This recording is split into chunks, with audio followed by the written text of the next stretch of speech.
U nekoliko zabavnih igara 60-ak mališana u 4 ekipe pokazalo je spretnost i brzinu u savladavanju prepreka i timski rad.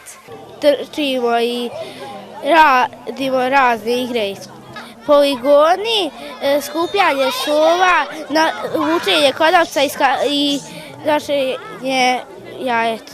Družim se sa drugarima, radimo razne vježbe, sportove i igramo se. Lijepo mi je u školi sporta, družimo se, igramo se, lijepo mi je ovdje. Cilj manifestacije je promocija zdravog života i značaja sporta i fizičke aktivnosti za zdravo odrastanje, kažu organizatori. Djeca su zadovoljna, ona koja su u školi sporta i roditelji koji razumiju rano bavljenje fizičkim aktivnostima su uz nas, tako da nam je jako drago što nas podržavaju u svemu ovome, onda nam nije teško ni organizovati ovako nešto sve uz pomoć djece, roditelja i opštine, naravno. I ovog puta, kažem, i Ministarstvo uprave i lokalne samouprave. Ministarstvo uprave i lokalne samouprave Republike Srpske podržalo je sa 2.500 maraka projekat Stvorimo zdrave navike. Projekat realizuje plesni klub Princes, u okviru kojeg djeluje škola sporta.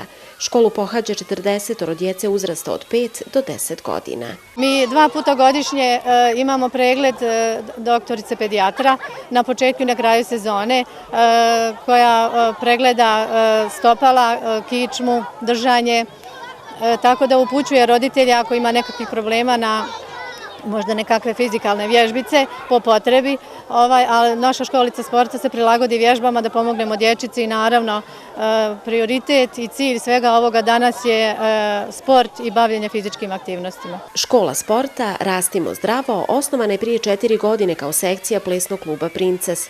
Iza škole pozivaju roditelje djece predškolskog uzrasta i nižih razreda osnovne škole da im se pridruže jer slobodnih mjesta za male sportiste još ima.